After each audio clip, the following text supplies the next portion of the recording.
Hello, hi everybody, and welcome to the next instalment of the Spotlight session, soon to be known as the Late Lunch. And this week we have the one and only Joe Causon, who I've been on many calls with, so I'm really excited and happy to have Joe on the call today. Welcome, Joe. Simon, thank you so much, and it is brilliant to be here with all of your listeners from very many different countries. So great to be here. Fantastic. So today we've got another packed agenda, which we'll sort of try and squeeze into 20 or 25 minutes or so, I guess. Starting, of course, with a little bit of lunch and see what we're going to be trying to eat while we're talking today. We'll then go on to some conversation around, the current state of play, basically, given your view across the industry and the different verticals. It's really key for everybody, I think, online today to get an idea about how you're seeing the world. We'll then lead into the quickfire quiz, which I know you're very excited about and not at all nervous. Terrified, Simon, terrified. We've got some pretty big scores. I think Adrian came in at 6, I believe, and James Dodkins took the lead in the last session with 9. So he was no on pressure fire last week. No pressure at all. And we'll keep building that. And then, of course, we'll open up questions to the attendees, which are logging in from everywhere across the globe today. We've got a really good representation today, so it should be a really fun, engaging session.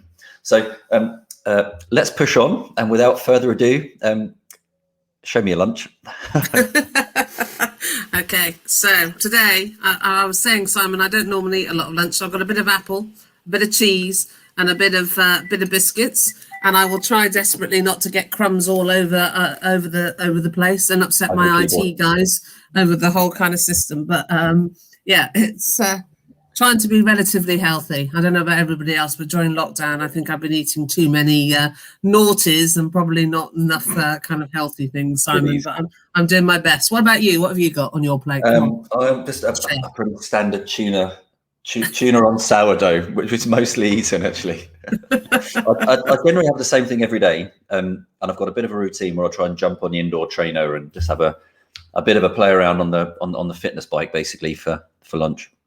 That's good. That's really good. So you break your day up. I mean, I'm sure this will come up as part of the conversation piece about the fact we're always on Zoom or Teams or some form of video during the day. So having a bit of a break is definitely, I think, one of those good things that you can try and do.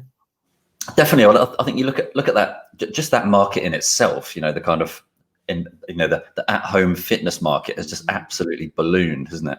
In fact, this particular bike, which I won't mention the make of it, but when I ordered it, it actually had a 20-week delivery period and arrived in 2 weeks. And honestly, the customer service has been basically non-existent. And I'm sure, obviously, it's not their fault, but you just really get the impression that they just weren't ready for it. So they've had this massive, order influx coming in, and the company just wasn't built ready for that kind of business. I think it's you're absolutely right, Simon. I think it's a major issue for. There's a combination of things that have gone on. There's obviously COVID, the length of COVID in the UK, in particular, obviously Brexit and the combination of that. But also, it reminds us that this is genuinely a pandemic and soon to become an endemic situation. And therefore, how organisations are coping as they go through the various waves of this. Because I think the whole kind of COVID situation, sadly, is impacting different countries in different ways, but it's definitely here for us to stay. And that has had and will continue to have some pretty big operational challenges, I think, from a customer service point of view. So I'm sure we'll touch on that today, Simon, about how organisations manage that and think about managing that going forward. And comms, which is what you've said, I think is one of the most important things, being realistic, being clear, not just kind of going, because of COVID, this is what's happened, but giving regular updates as to, when you expect something, and reaching out has definitely been a big thing for organisations that have been a bit more done better, shall we say, throughout the period in terms of their service. Yeah. Well, I remember the old adage of under-promising and over-communicating. Well, they definitely did that. So it arrived after 2 weeks. So it's 18 weeks SLA. That was pretty good.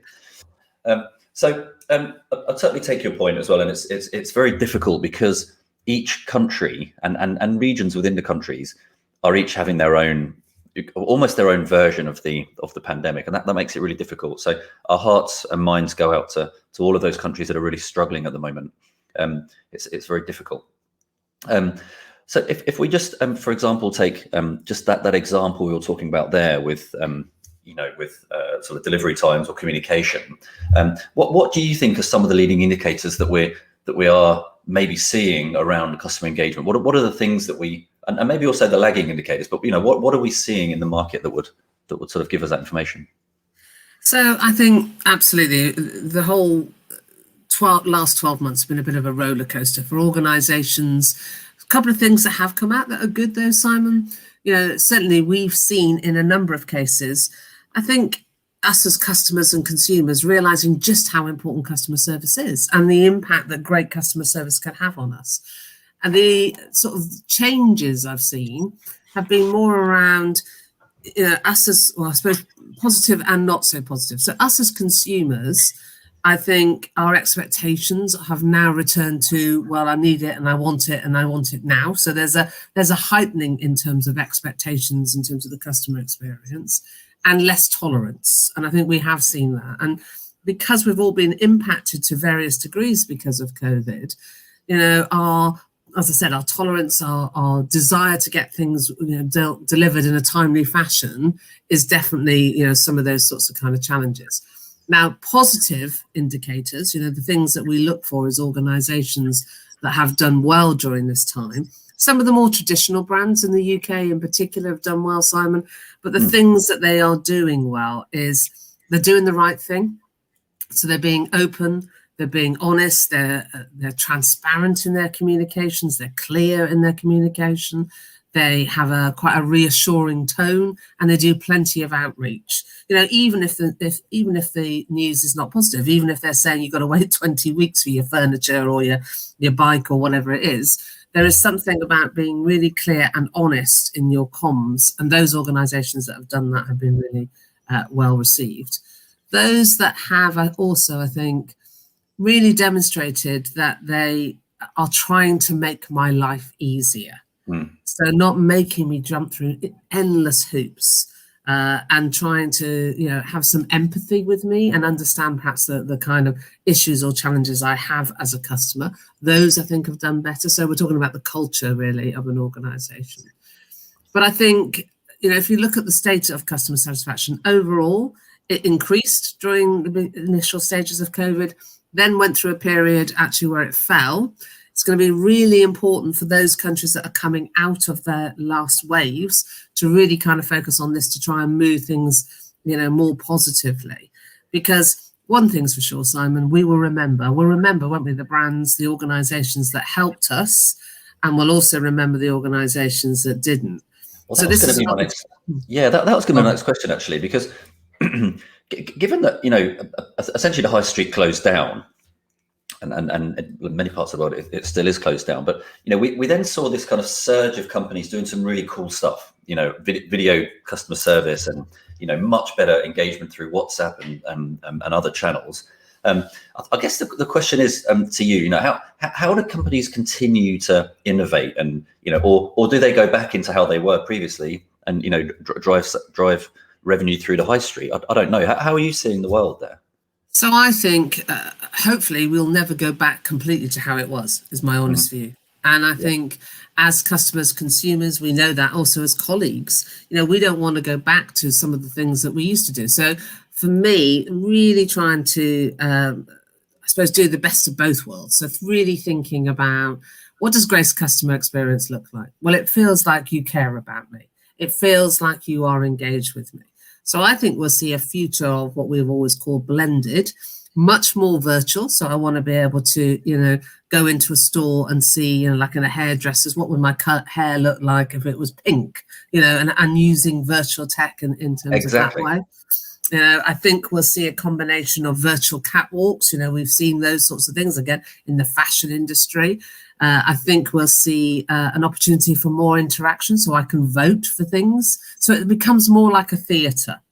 So you're going to get people back to the high street because it's an experience.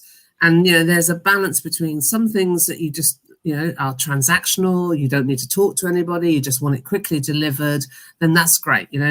Tech is there to be able to do that. But in other things, making me feel like I'm part of something. So, I might have lunch there.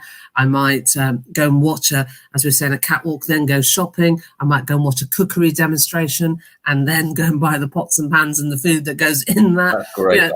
Yeah. Thinking much more about the theatre of it, as I would say, rather than it being just a transaction. I'm not going to go to a shop just to have a transaction. I'm going to go to a shop because I want an experience.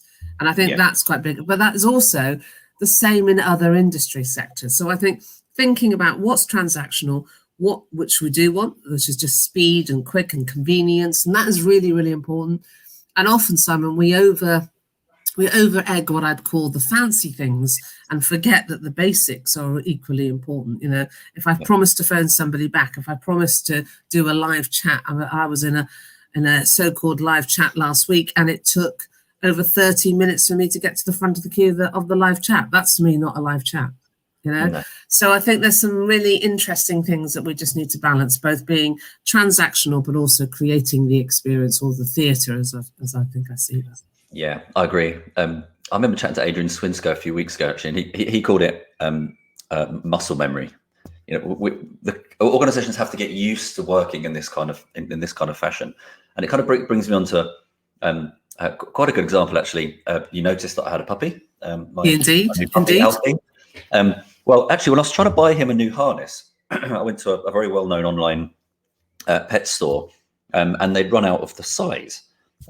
So anyway, it gave me an option to call a member of the customer services team, which I did. And lo and behold, it actually put me through to a video call like we are now. Mm. And I was suddenly greeted with this chap walking around the pet store, which was quite cool. It's pretty good technology. Anyway, I had this conversation, and he said, I'm really sorry, you're going to have to phone the customer service line, which is a bit strange because you'd think that's what this was. But anyway, okay, thanks for your help. Put the phone down, called the customer service line, and I was greeted with, sorry, due to COVID, this line is no longer operational. And that to me is a classic example of running before you can actually walk. There's no muscle memory for the organization. They've invested in an amazing piece of technology, but they're not thought about the support network around it to try and make it, for it to make sense. Totally, Simon. It's a really good example. If I look at what makes brilliant customer experience, I think you divide them into two sort of kind of areas. One that I call functional, but absolutely critical. So, making it easy, making it joined up from end to end across the organization, really thinking about those moments of truth or those handoffs between different departments, absolutely critical. Also, the professionalization of the people. I mean, wouldn't it be great rather than him making you to have to, he should be able to put you straight through to that number and know that number. So the links across the business, they are absolutely critical. I also think, you talk about substance, the things that we see that matter most is, being able to connect to the right person and getting my issue and my problem resolved. And actually, so some of these basics, if there's a problem or a complaint, how I'm dealt with through that. The product service experience, does it do? We've seen a lot through this time, people getting very frustrated when they look at a review, it says X and the reality is very different in terms of what they're having, or they've bought something online and it's nothing like they expected it to be.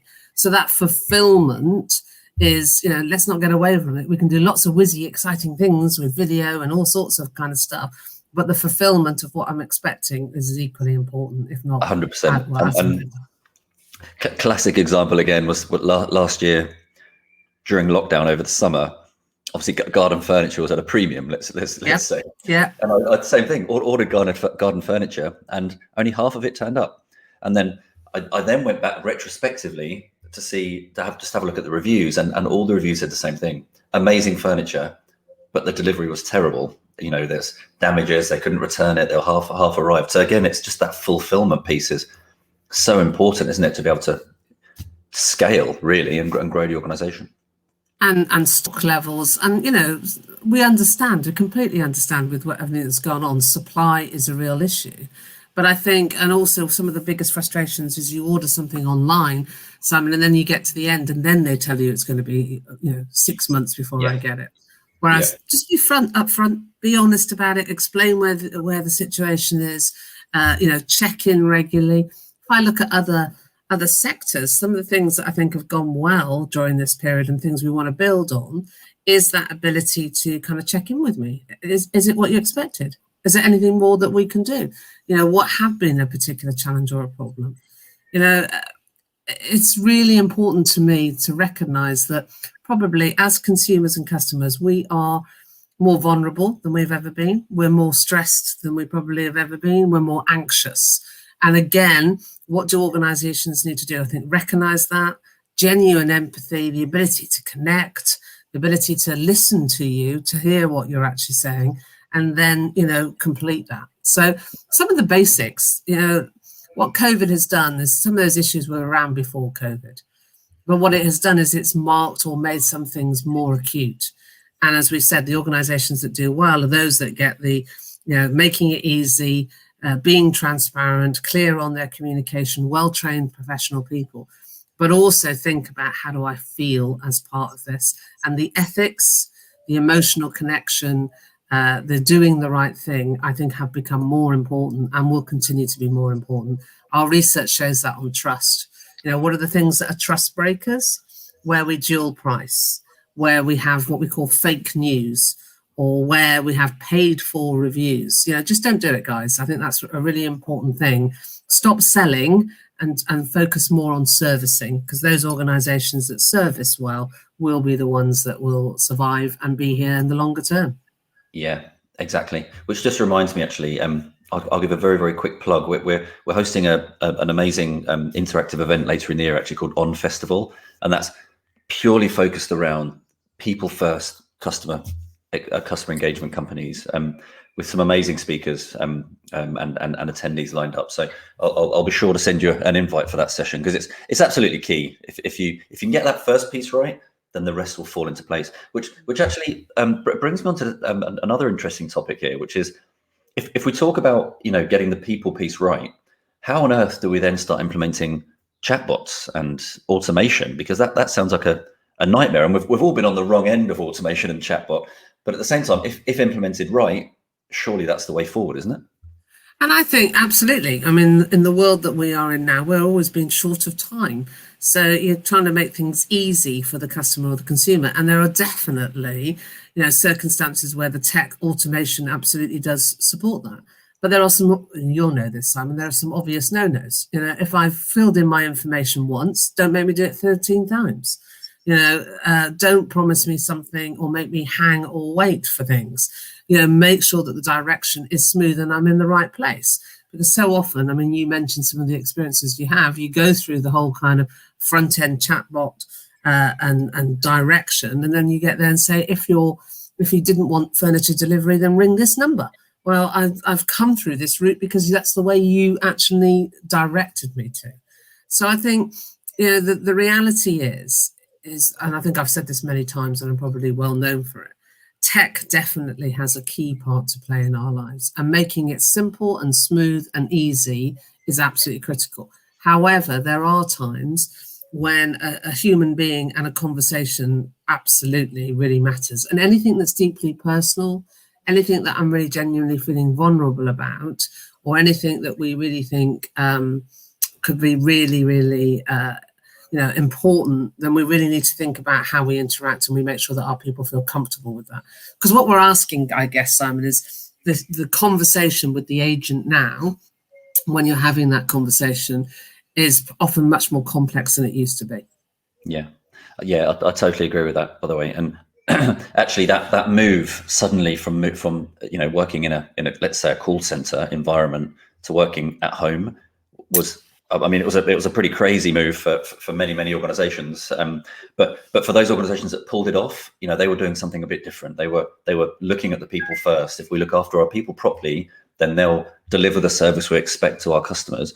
So do you have any sort of insights there and observations for, how can companies drive differentiation through that customer service team as a set of people rather than, just the technology behind it? Absolutely. So I think, if you look at, we're talking about what skills and competencies really mark out, great customer service professionals. And I think that, obviously the fact that they care, the fact that they feel curious, some of the times people say to me, what makes a great customer service person? Well, they care about the organization. So they feel very connected to the organization, its products and its services. So they're connected to the purpose of the organization. They're clear about their role. So they have freedom to be able to actually deliver with that role and listen to their customer and understand the challenges the customer might have. They have high, what I call emotional intelligence, high empathy. They're curious, so that they have a dialogue and a conversation, and they're willing to outreach. And sometimes people say to me, customer service is not about doing everything the customer wants. It's not. Absolutely, it's not. But it is about really understanding the state or the mind or the situation that the customer is in, and then working out the best way to better serve that. So if you think about it, customer service skills are all about problem solving. They're all about connections. They're all about making sure that, they're not just about doing what it says on the tin. We're miles off that now, Simon. We're much more around bringing yourself, your whole self. And it's quite an exciting, job and role, because you can bring your whole self, and nothing quite like, as you and I both know, when you've delivered well on something and that you've resolved someone's issue or problem, that makes a massive, massive difference. So big skills, problem solving, emotional intelligence, good communication, the ability to be curious, the ability to see end to end. Not everybody can do that, but see where those connections are, work out actually how you can improve that proposition or that process or that service experience too. Yeah, and by the way, if you can combine that with the technology that gives the agents the context and the ability to get what they need quickly to the customer, that's when you've got some magic. That's when you can. Absolutely. I mean, the tech running alongside, you've seen this, I've seen this brilliant tech that actually monitors how stressed the customer might be. Which will help you to moderate and understand, using the tech in combination with you as an individual, and having that ability to read and see what's actually going on, and prompts from the tech, and using all of that, I think is definitely, should be it. The tech should be, and I know you believe this too, there to enable, Simon, not to take over. And I think, back to your other point, why do chatbots fall? Because it's too cold and it's too clinical. It's not, or not deployed in the right ways. And that understanding when to use the tech and when not to is important. Agreed. I have to give a quick shout out, actually. I've just noticed that Scott Bain is on the line, and Scott runs the customer engagement, customer services team across all of the Frasers Group, so Sports Direct. That huge organization now, and just got to give a shout out to Scott, because he is on that journey. Those guys have invested, and they're really putting everything towards customer engagement and customer service, and in exactly the same way, technology being an enabler, it just gives you more and more and more information and more data points to try and keep improving and driving things forward. And I think data, and we haven't talked so much about data, but it's going to be absolutely critical, and being able to deploy that data in a way that is useful for the service agent is going to be even more important. The other thing I would say, and we've touched on this about employee engagement, just a quick stat from the Institute: for every 1% increase in employee engagement, you get a 0.5 increase in customer sat. So we know there is a direct correlation between, whether people as colleagues feel engaged with that proposition and supported, because they will go the extra mile, and the discretionary effort is definitely seen, and therefore you get higher levels of productivity and and all of those important things. So the whole experience will be better if they feel engaged and connected to what we're trying to do as organizations. Definitely. Right. Let's get into the quickfire quiz. I was hoping to drag this out long enough, Simon, that you wouldn't put me under this pressure. But okay, let's go.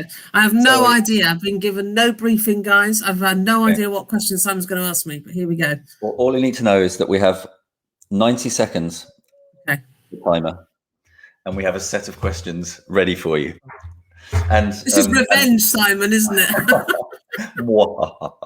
And my colleagues will be keeping score in case I miss any. So, are you ready? Yeah, ready. Okay, we're off. Name the UK's independent professional customer service body which aims to inspire a service nation. Institute of Customer Service. Yes, Joe. God, I'd been worrying if I hadn't got that, Simon. Yes, good. Question number 2. Hang on a second. Question number 2. Okay, true or false? The library of solution articles for self-service is called a knowledge pack. True. False. Knowledge base.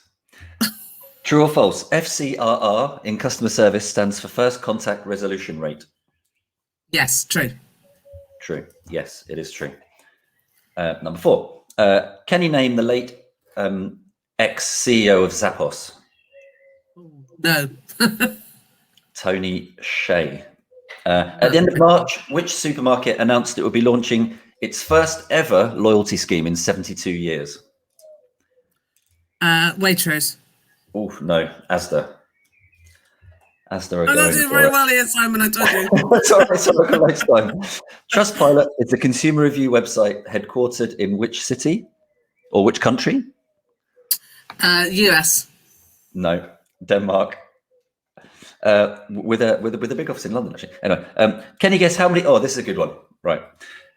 Question number 7. Can you guess how many pints of beer were drank on the first Sunday as the lockdown eased in the UK? Was it 2 million, 4 million, or 6 million?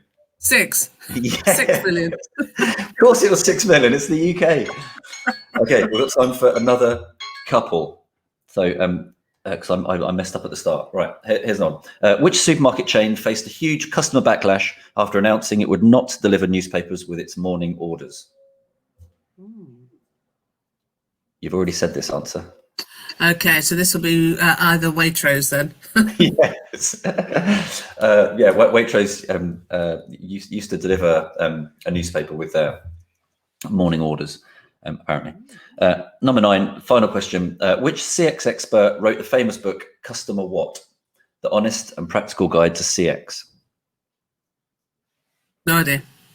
Ian Goulding, who I believe we might be, Yes, joining me in the yes. next couple of weeks. Good stuff. I know Ian well, but I didn't realise the title of his book. So there you go. That's all right. I'm sure he'll be messaging you now. I'm sure he'll be messaging me and telling me how appalling that is. Yes. So it actually wasn't as bad as you think. I think it was, but never mind. I think you've been kind. What do you think you got?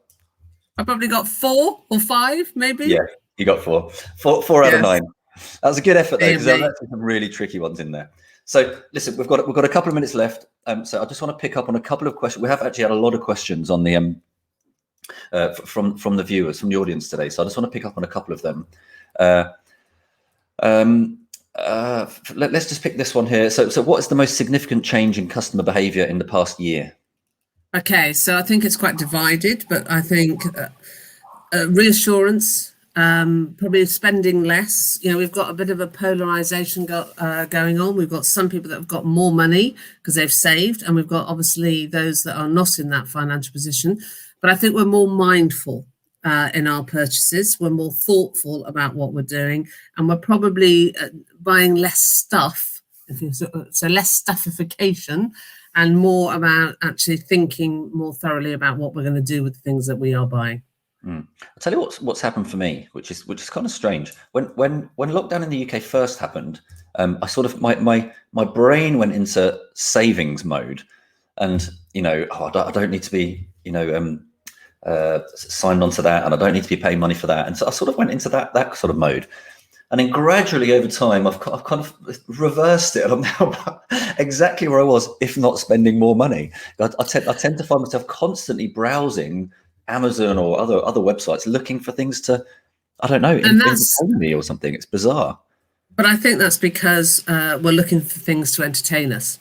And therefore, in this gap, this time, because we're not going out for a meal as much, we're not, going to the theatre, we're not going to concerts, we're not getting out. So therefore, we're using that time in terms of, you're not the only one, I guess is what I'm saying, Simon. I think you will see more people doing that, but I think we'll level back. And I think what will happen is over the next sort of kind of 6 months, they talk about having a bit of a bonanza in terms of spend. And then I think we'll all kind of realise that maybe we don't need 15 leather jackets or 1,000 pairs of shoes or whatever things that are kind of the motivation.